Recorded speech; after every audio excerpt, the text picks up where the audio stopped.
what to write about. Trying to figure out what it's all about. Existentialist. Am I worth anything or just a scout? I don't know. I don't know. I don't know. That was Great Sounds of Watts Without Sound on WNHHLP 103.5 FM New Haven. Myself, Preston, with my partner in crime, Mr. EZ BlueZ. EZ BlueZ, you are always better with introductions more than me. What are we going to talk about today? Since the dawning of time, since the first utterance of when cave human slapped into cave human and there was an ugh, we understood the importance of communication, whether it be the drawings on the walls to now the texts that are in the messaging. Communication has always been key. And when you have a system that communicates extremely well, it is by far one of the best systems to adapt into your field. And when you have proper communication, then the really limit our scope of failure. Now, right. when it came down to communication itself, can be some of the hardest things out there, because there's, you should be living in truth when you are communicating, and not everyone is always accepting of everything. And it can be rather difficult, but communication is so super important, especially in the world of business today. Now, P, what example do you have about the proper use of communication and something that you've done? For me personally, it's direct communication, face to face. And you can't fake an energy when you're telling something face to face.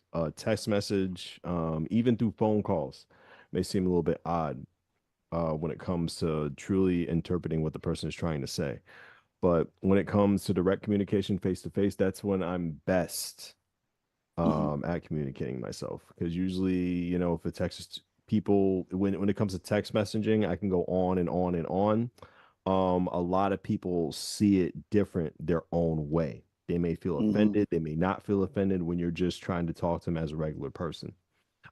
Even as we get older, I'm speaking for myself and you.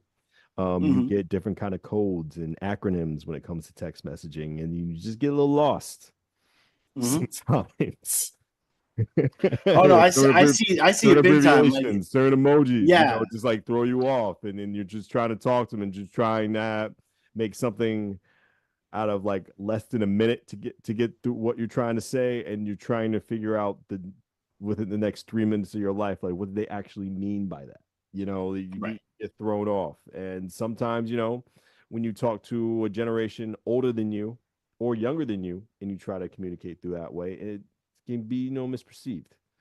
So and it's so interesting, because I love talking about the text messaging aspect of it and the generational gap, because the youngin' too got cell phones last year, and they've been going back and forth, and we text on a regular basis, but obviously we talk as well. Of course. And there's been a couple of times where they've sent like an abbreviation that I've had to text them back. What in the heck are you trying to tell me? Exactly. What does this even mean? And it could be something. I think it was something as simple as, it meant to say okay, but instead of typing okay, he typed a three letter word that actually makes less sense. And I'm like, what are you talking about right now? Yeah, it's like a three letters instead of okay. You're like, oh, it's faster this way. No, it's not. And no, that's like when you go into McDonald's and they try to tell you it's cheaper to get 2 apple pies than 1 apple pie.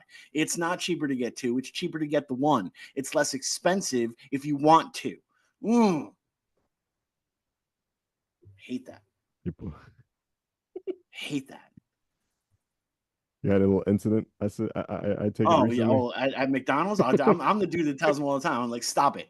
That's not true. You're telling me a lie. It is not less expensive for me to get 2 pies. It's less expensive if I wanted 2 pies to get them right now and sold together. But it's still more expensive to get 2 pies than 1. 1 pie costs you $1.99. 2 pies cost you, whether it costs you $2.50 or $4, it doesn't matter. It's still more than $1.99. And you feel that communicating with that, or they feel that communicating with that to you. Oh yeah. Well, because it's a scam. Mhm. You know what I'm saying? Because you automatically hear as a sales technique, Right. the consumer from the communication aspect Mhm. hears it'll be less. So, oh, I'm saving money by doing this. When you're not saving money, you're actually spending more money.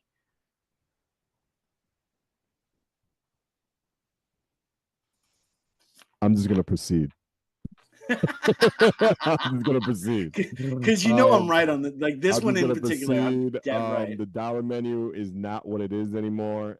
Sadly, we just can't get those 6 items for $6 anymore. Sadly, Yep. the scams are the scams, but it is the place it is, and they Right. have done well with Mm-hmm. that offer for a very long time. Ever since when I was in high school, they have Of succeeded course, with that but you want offer. to know something too? Yeah. Like how incredibly ridiculous McDonald's is. Mm-hmm. They and I think Target were the first Target two too, yeah. stores to admit, in the that everyone's price gouging. They're like, oh, we're not selling as much stuff right now, so we're gonna lower the pricing of our stuff because I don't look, and I sure call me an old person, but I remember Yeah. when you could get 2 cheeseburgers for $2. I remember that too. You know I what I'm remember when you saying? get the When that meal for under 5. exactly. And now you're spending $15, $20 for it, you're out of Mm-hmm. your mind. So they're gonna roll back on some of that inflation that they have been price gouging. It's I nothing to do honestly with think that's going to be temporary, though. It's going oh, to be of course it temporary. They're will. going to go right back to what they were doing because they're making so much money off it. I mean, look at when we Christmas shop, which is a horrible price Hmm. gouging, a horrible form of communication to customers. As we go to the Yes. topic of communication on Preston and Easy Blues, but it is very horrible. Look at Black Friday and like all these stuff when they say they roll back the price or they cut the price in half when they really didn't. They just changed the sign. The price was already there to begin with, and then you get frustrated and mad that you Yep. thought you had a deal when you didn't have a deal all along. You just like played to their words, you know. Hmm. Um, I think one of the best salesmen um said, and I quote, I will sell salt to a snail. Hmm. And Oh it's yeah. so true. It's so I true. will sell salt to a snail. I will sell a ketchup popsicle to a woman in white in August. And I will sell water to a fish. Hmm. So, Exactly. I think it's terrible. Don't get me wrong, but at the end of the day, it's a double-edged sword for me, man. People gotta make their money. People gotta do what they gotta do. And at the end of the day, McDonald's is horrible for you. Hmm. You Oh already yeah. accepted your fate when you walked in there, you know. I'll have a number 12. That's a Exactly. side. That's a heart attack with a side of Exactly. You already myopathy. know what you're dealing with. So the last thing you should get mad for is the price because you're already paying for the worst price water like that's your life, that's your health, You're already paying for that when once you walk in there. So you Right. know what you're gonna get into. So like I feel bad that happened, but like, bro, it's like, come on now. Sorry about your luck, I'm but come on sorry. now, homie. Exactly. Like, come on, bro. Like, I feel bad, but come on. You're going into one of the places where the biggest cons happened in that place. I mean, look at the movie with Michael Keaton. I think that was called what, The Dealer. I think it wasn't called The Dealer. Yep. It was called Dealer. Michael Keaton movie No. about McDonald's. No. It was Oh, called. might have been. It might have been. You know what? I really think I'm wrong with the name, but there's a movie with Michael Keaton. I think it was The Founder. I think The Founder. That was the name of the movie. I believe Okay. The Founder was Michael Keaton. Yeah, that sounds a He little bit better. didn't. His character didn't like this invented McDonald's, but he discovered McDonald's and bought it out and made it into this corporation that it is today. He was very successful at it. Don't get me wrong, but his communication definitely excelled the company to new levels. It really did. Well, have you ever actually worked for like McDonald's or something like that? I have worked. McDonald's was one of my very first jobs as a teenager, and it was one of the very stressful jobs I had as a teenager Well, because and but also, did you have like the really good like pre-shift meetings and stuff where they were I high-fiving I had and no doing all that stuff? pre-shift meetings. I See, had that's none. ridiculous because It just in their brought me actual in. founding, Yeah. and stuff like that, they had all of these pre-shift meetings, and Mhm. they would make sure that like the general manager was supposed to walk through and like Right. give everybody respect and like shake their Mhm. hand or give them a dap or a high five, Never. and do stupid celebrations and all that kind of stuff. Wow. All it was supposed to be this incredible thing, to the fact where they literally had a college for how to be a manager in Mhm. McDonald's. That's how multi-layered this scam was. And because look, McDonald's is a scam. Any type of real business is a scam if you really look at it. Like, let's be honest with you, Of it's a course, yeah. hustle. You know what I'm saying? But their hustle was so multi-tiered. They had a college on how to run their hustle. Like that is incredible. Now, from one hustler to another, Mhm. tell me the ways of good communication versus bad communication when it comes to hustling and just getting by. Well, there's times you need to use both, but Mhm. um, good communication, if you have great communication with your staff or with Right. your clientele, it works out so much better. And there's things of where you have an open line of communication that does have strict boundaries. Like, people know, if you are texting me past 11 p.m. at night, expect me to get back to you at 4 o'clock in the morning, because that, you know what Right. I'm saying. That's just the way that things are going to go. Or you can wait until business hours and we can have a conversation. Mhm. Um, but so having boundaries in your communication is super, super important. Having honest and open communication is always super important. Some of the bad communication that you can have out there is non-factual communication, communication that keeps out certain people. Like, I remember when I was working for Sam Goody, Yeah. they knew 4, 5, 6 months before the Star Store was going to close that we were going to close, but they didn't tell any of us until a week before close. Mm. So we all like had to decide whether we wanted severance packages or we wanted to continue to work in like a different part of that store, Mhm. that corporation. So that to me is horrible communication. You shouldn't walk in and be like, "Oh, guess what? Grand opening, grand closing." Um, you know, that was actually one of the worst experiences of my life, because Sam Goody, like, working in a music store was kind of like a dream gig for me. Of I course. got to be around everything that I wanted to be around and all that kind Of of course. stuff. And it was the first time that I was really like doing something outside of fast food. And then the store that I grew up going into Mhm. was closing in a mall. And it was all because of poor communication, because we weren't, at a point in time, we didn't have the proper management in staff, that wasn't communicating directly and properly to the employees. So a lot of the um, standards were getting, overlooked, Right. and we were wound up not making the amount of money that was necessary to survive. And so, yeah, when I tell you that poor communication can kill your business, I've seen it. Mm. What about networking? Networking is important, man, and networking is a whole nother animal, Mhm. because one, you have to. It's very difficult to network when you are someone who doesn't like to talk to people. Um, you have to have some sort of personality and be out there. Like, luckily, I am an introvert, but I have an extroverted personality. Mm. So I'm able to have communication and talk to people, but it takes a lot of energy. Right. There's some times where you're just completely wiped out and you've got nothing left in the tank. But those are some of the times where you got to push forward the hardest, because that's that one last conversation. That one last conversation. I remember that one last conversation got me to really understand and appreciate and truly respect Vic Steffens, and that's what Shane Penguin got to work with Vic Steffens, because of those conversations. You know, so it's super important. Being an introvert, what are some ways they can network and talk to people? What are some ways they could just break out that shell instead of just being in that box that they're so comfortable in? How can they get out that comfort zone? This is where I become Nike. You just got to do it. You just get out Yeah. there, and there's no. I wish there was some sort of secret formula or something that I could tell you, but Yeah, like a honestly, playbook.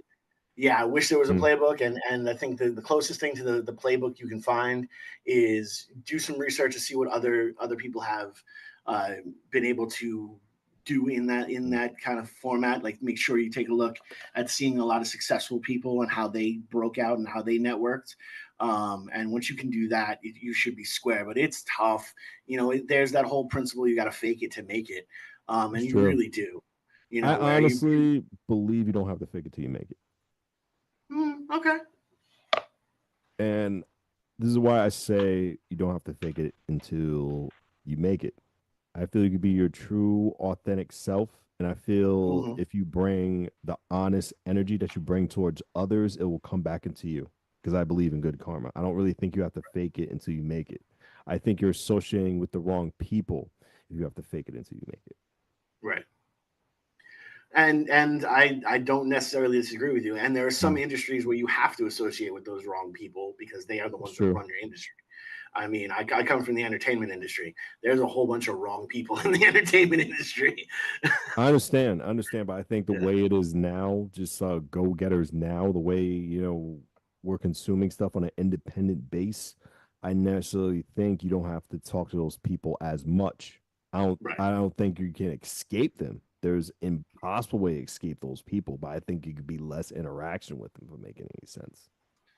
Well, and no, it's key, and also to make sure that you have people that can communicate. Like, if you're uncomfortable with communicating with those type of Right. people, you need to have somebody on your staff that is comfortable with making those connections, and doing, because it's necessary. Look, you know, it's that Garth Brooks song. Sometimes you have to have friends in low places.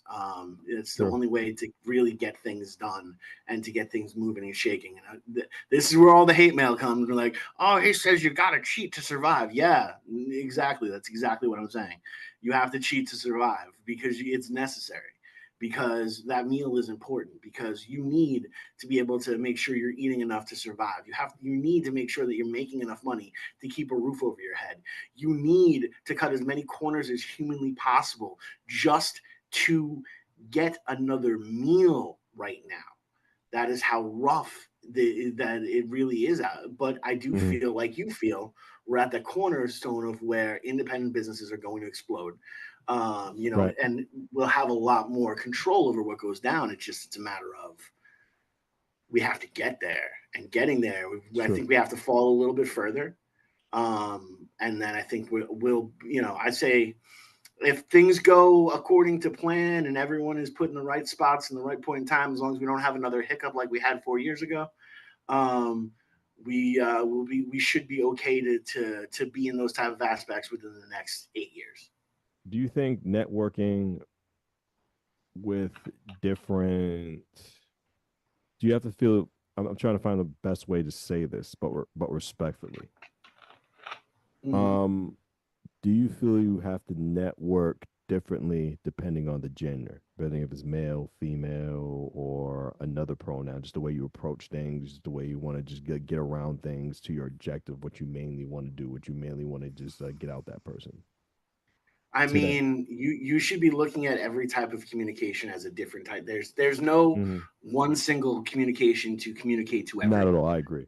So Definitely agree. there are those different type of factors that are in there, and whether they are he, she, they, them, or whatever, Hmm.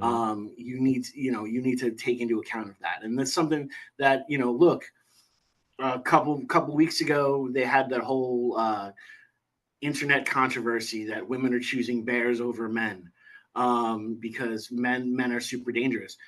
Being a dude, there's rooms that I go into that I have to make sure that I'm being as um, compassionate as humanly possible.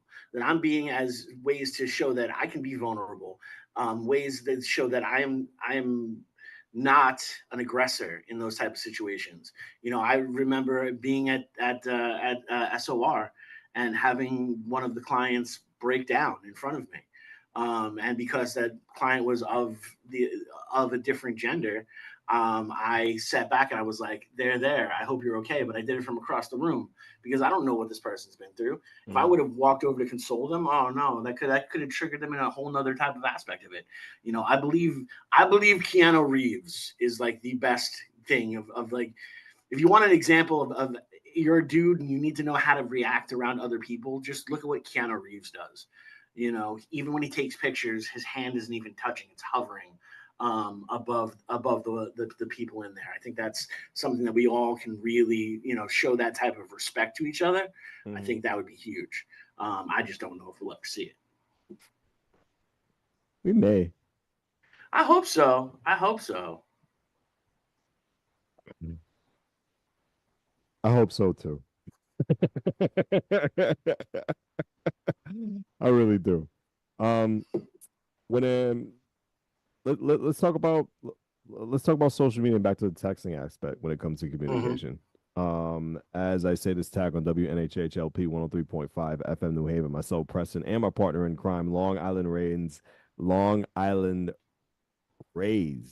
not Rays, as I'm messing up my communication on Preston Easy Blues.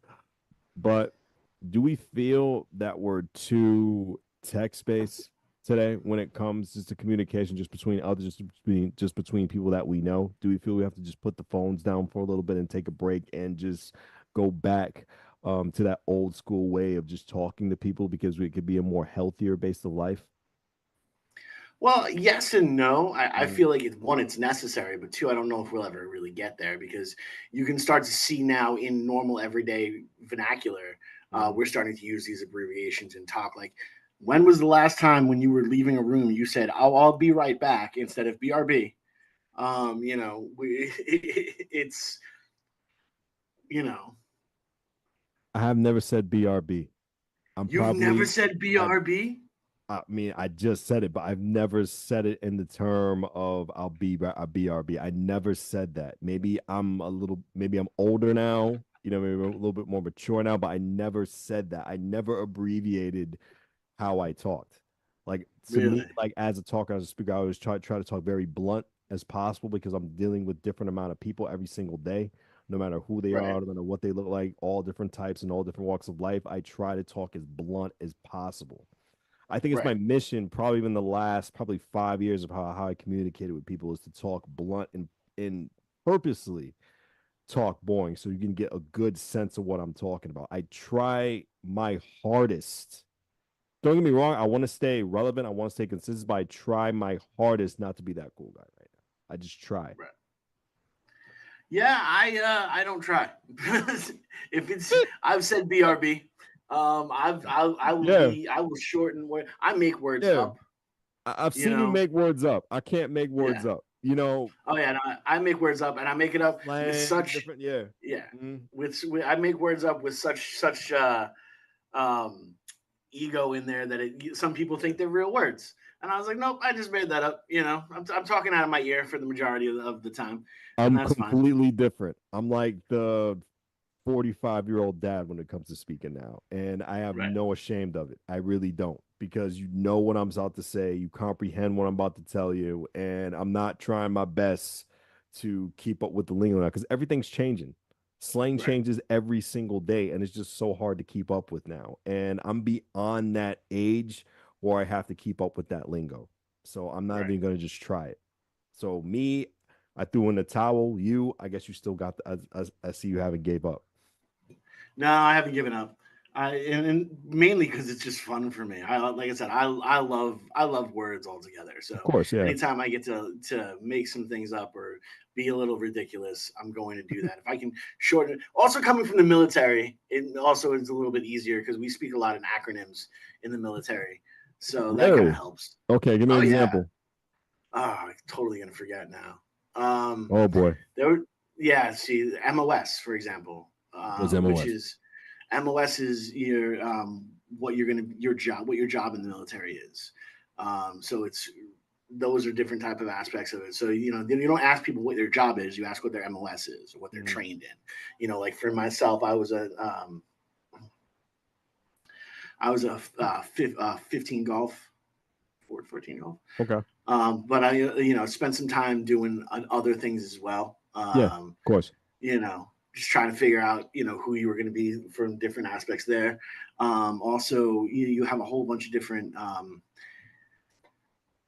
I love acronyms. It's just an easier. It just works out much better for myself. Like for example, I can be on air and say Dilligaff, and they can't be mad at me. I know what you mean. I see what I'm saying. I See had what to I'm think saying? about it. I had to think about it. Sorry for the awkward sorry for the awkward silence, but I had to just get it in my head for those 2 seconds. I know what you mean now. Yeah. All right. But you probably had to talk that way when it came from the Army and just working for the country, because there's probably a certain code or a certain protocol when it came just to language with each other, when it came to communications with each other, just between the Army, that you just had to follow. Well, if there was an emergency, what if there was any kind of situation that,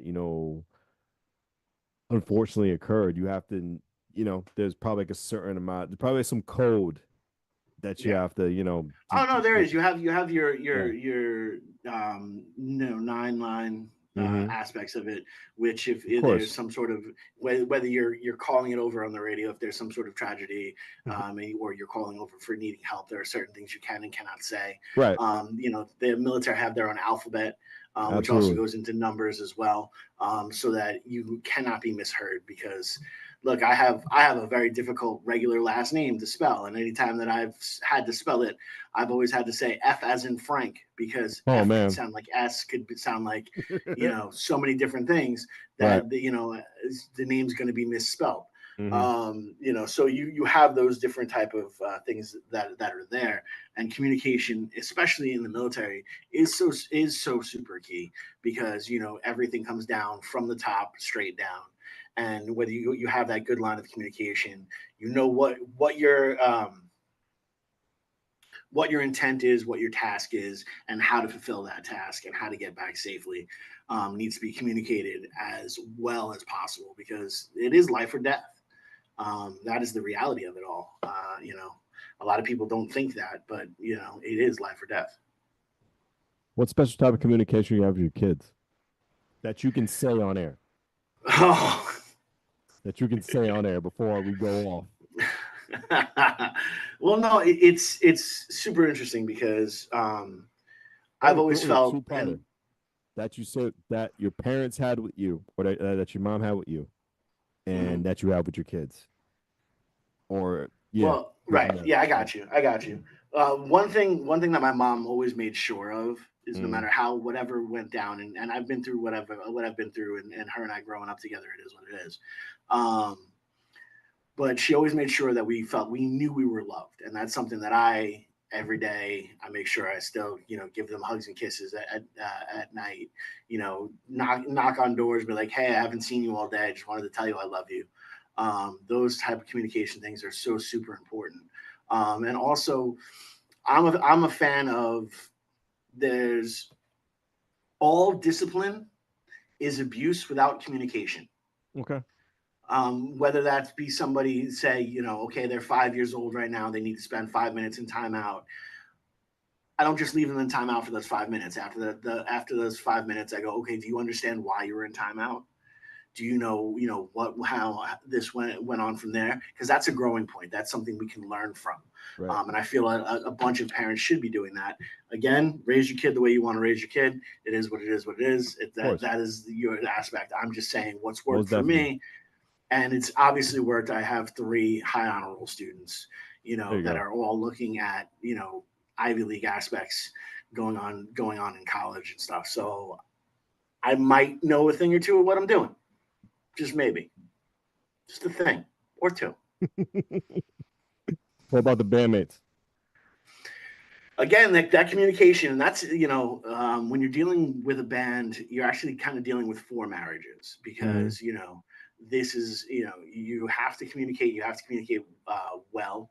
And then not only that, but it's a communication aspect. And it's what I love about what we do in Shane Penguin is we don't have a democracy. It's a totalitarian aspect of it, where all 4 of us have to agree And once we all agree, then we'll go forward with the idea, whether it be a song, whether it be, it's not three versus four. If three people agree and the fourth person's like, yeah, whatever, it is what it is, they're still agreeing to it. But that's been a total key and something that really is so super, super, super, super important, because we also communicate without words when we're playing. Both Kenny and I know, both Kenny and I know that if John moves in a certain spot or situation, or leans forward or leans back, we're either going too fast on the beat or we're too slow on the beat. We need to pick it up a little bit. There are certain things that, Kenny will do. I know that if there's a certain fill in there, he wants me to extend this piece for a little bit longer, riff on what's going on in the world, or to get some good crowd participation to go on in there. We all know that, with Matt, for example, the more texture that he throws on there, the better off things go. So we know that they're looking at him, and when he is super focused into his hands, that he's going to go off on a solo. So we know that we need to pull back a little bit and let that solo come through, because that's what the radio is telling us we need to put out right now. Those communication is so super, super, super important. And I love that about Shane Penguin, to be honest. And I think you touched the recording aspect. Am I right? Recording's a little bit different because it's so super, super crazy. When we play and we rehearse and different stuff like that, right. The lyrics, the vocal is probably one of the lower aspects of it, because there's no way you're fighting over the drums and the bass and all this kind of stuff. But when we get into the studio, that's when they start to really hear what I'm saying. Right. And they're like, wow, I didn't realize this song was about this, or like bully for you for going out there, or they have their own interpretation of what a song means, and they tell me their interpretation, and my mind is blown. I was like, wow, I did not think of it like that at all. That's dope. And that communication is important. Also, having incredible communication with your producer, where you can say, hey, I've got a really bad idea. I just want to do this. And, they're like, okay, well, let's continue to try that out until we'll make it into something that's dope. And that's been a lot of the recording with Shane Penguin and Vic has been amazing with that. Anytime John, myself, or Kenny say, hey, Vic, we've got a really bad idea. He's like, well, let's put it on. And if we use it, we use it. And if we don't, we don't. And we've actually been using him. So it works out well, like the theremin on Sam Jackson. Communication in marriage. Also super important. Communication on any type of relationship is important. Communication in marriage is life or death. And the reason why I say that is because there's so many different aspects that you're now entwining your life with somebody else. You're entwining your finances with somebody else. You're entwining every aspect of your being with this other person. And if you're not telling them everything, if you're hiding away, or you have stuff stashed in a corner, that's what's going to come back and bite you. And if you're not being open and honest about it, like, for example, say you both realize you're poly, which is not unheard of. You both realize you're poly, and you want to explore those different type of aspects of it. If you can have that open and honest communication about it, it's a lot better than getting caught cheating for no apparent reason. When it could be something as simple as you could be in a, monogamous, non-monogamous relationship. You can be in a non-monogamous relationship. You can be in a whole bunch of different types of relationships that are out there, and all of them, as long as you have the proper communication, can be 100% healthy. But what makes it healthy is that communication. Now, living together, finances, learning each other's schedules. It's more than just verbal when it comes to marriage. What are your ways of just balancing that out in a healthy perspective? A lot of the ways to balance that out is, again, making sure you're checking in with each other, making sure you're doing, are you doing okay? Whether sometimes you get that sense in your gut that, there's a disturbance in the force. and you need to find out why there's a disturbance in the force, and you check in on with that as well. You do that with your kids as well. You do that with anybody. You Mhm. know, if your best friend, you know, who you usually talk to every single day, all of a sudden doesn't hit you up for 2, 3, 4 days, you're probably gonna hit them up, and be like, "Yo, homie, where are you at?" And that's fine, and it's the same type of communication, you know, when you are balancing that type of aspect of it, and you're in a relationship that is living together, or that foundation type of relationship. Mm. What are some ways not to communicate? 'Cause sometimes people want that alone time. What are some ways, you know Right. when to fall back? Because that's important. um Alone time yeah, is important. you know, body language. Hopefully you know your partner well enough Mhm. that, you know, you can see that if they're sitting with their arms crossed or something like that, or, you know, they've got that strange look upon their face, that you know that there's nothing that's going to be fruitful that is coming from this, and you need to just sit back and chill. True. You know, but then there's other things too. Sometimes you just have to say it, like, look, I am not feeling it right now. I need to be Mhm. by myself. I need my me time. I need to engage and re-fall in love with who I am before I can do anything else, because right now I am completely off. You know, and hopefully you have a great therapist where you can communicate very well with them on what those type of aspects are, so that you can grow and build off of that. The communication of therapy, how important that Mm-hmm. is. Well, you know, to me, it was been one of the most beneficial things out there.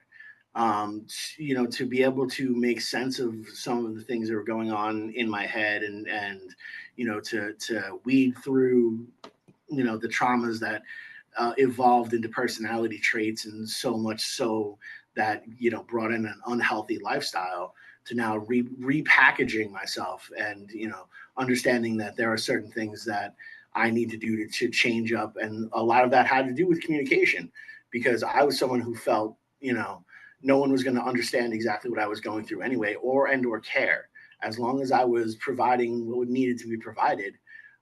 Then that's really all my worth was. And I know there's a lot of people who feel like that.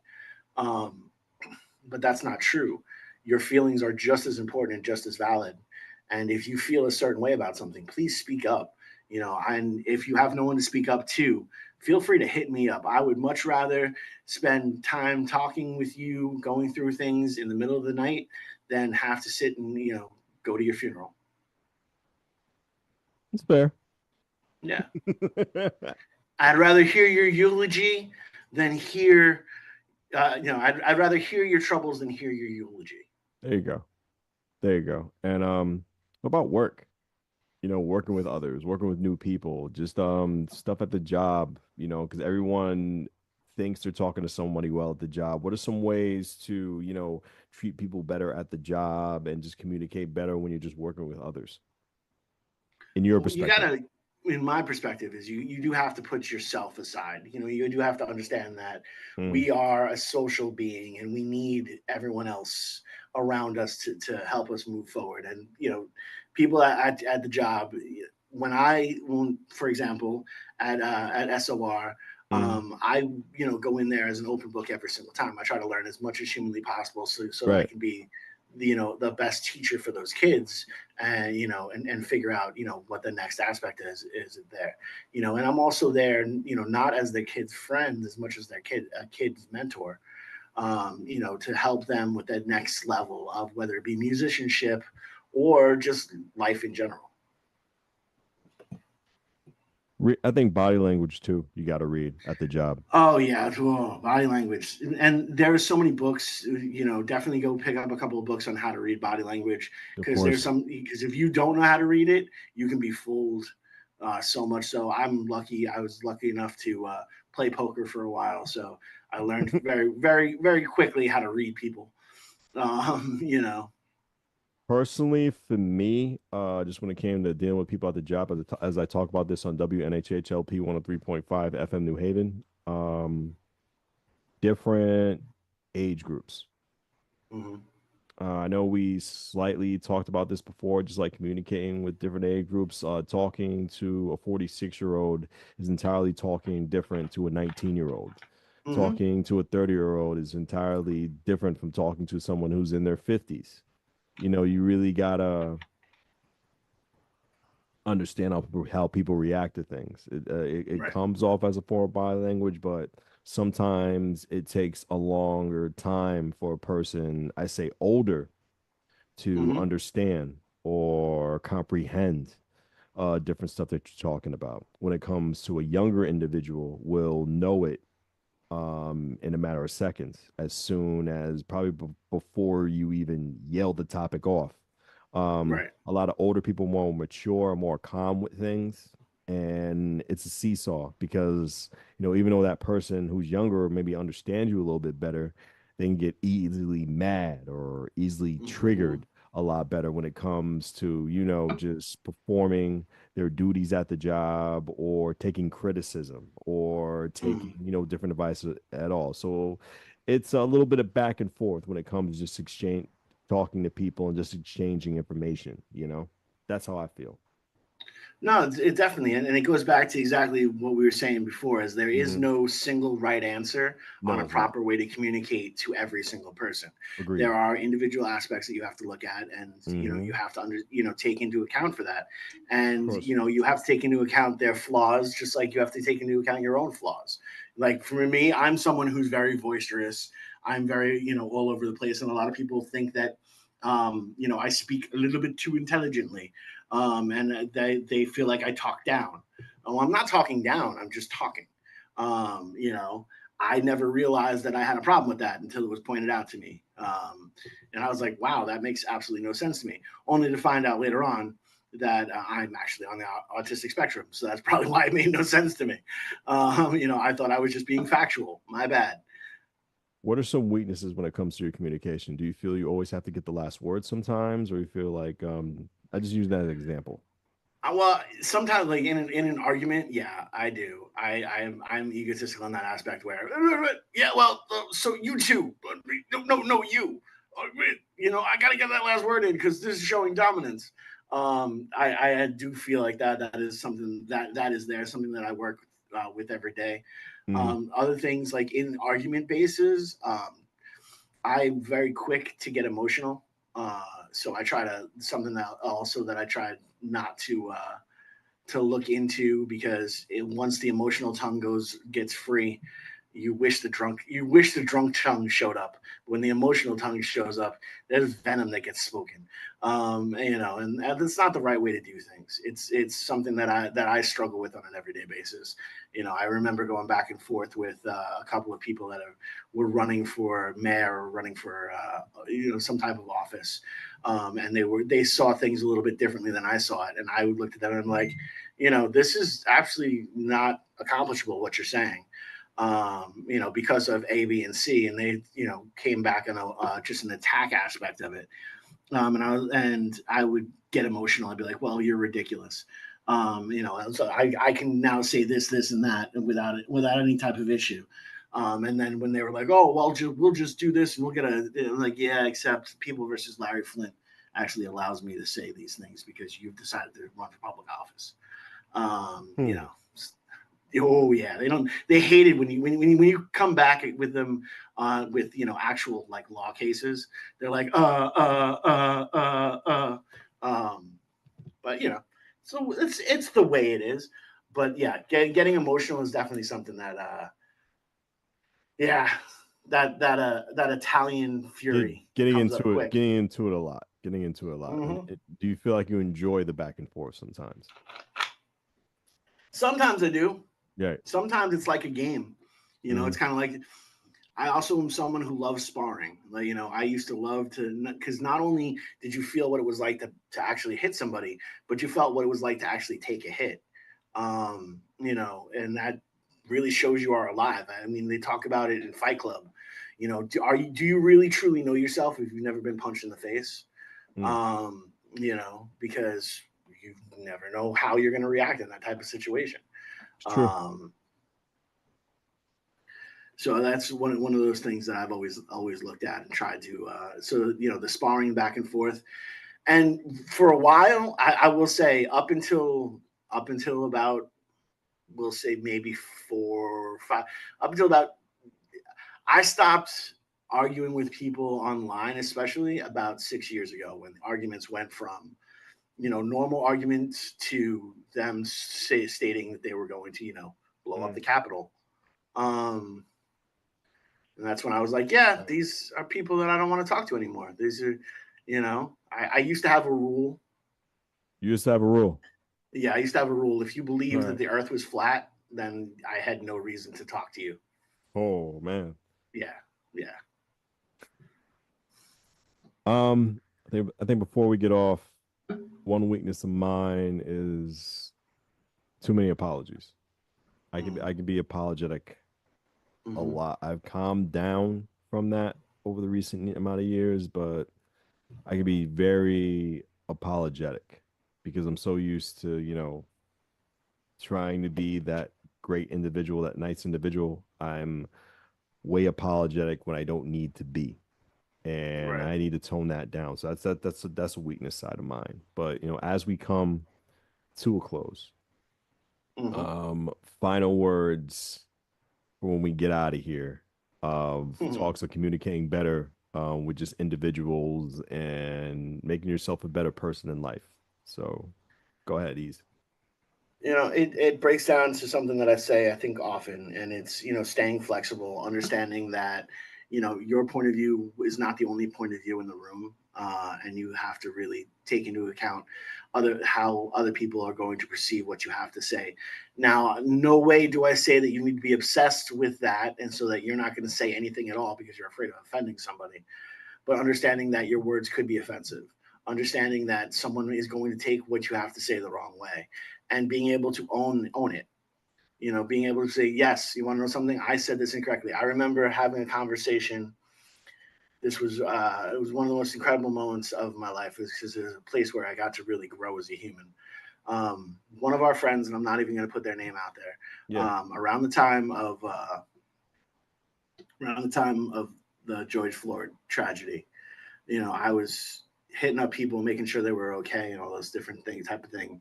And some dude called me out on it. Well, some person called me out on it, and they were like, I didn't think we were this type of friends where you just hit me up out of anywhere. Are you just doing this because I'm black and because you have some sort of white guilt? I was like, I didn't, but now you want to know something? I can see how you could see it that way. And I'm really sorry that you see it that way. And I'm really sorry that it came off that way. How can I be better? How can I communicate better? How can I show up more for you? Please tell me so that I can be a better human being, because I know I can show you a better way, because this was someone who, shared a stage with my son, and, gave him that type of moment. And I just wanted to make sure that, they understood how much I love them, and what was thinking about them, even in the most tragic of times. But their perception was 100% correct, because that's what they saw. And I had to take accountability for that. And it was something that humbled me incredibly. And something that I will always, always, always take into consideration now, is to make sure that I'm also looking at the other person's feelings as well. And on that note, we appreciate your time communicating with us on WNHHLP 103.5 FM New Haven. Myself, Preston, and my partner in crime, Long Island raised, Elm City made. His name is EZ BlueZ. We appreciate everyone. Thank you so much.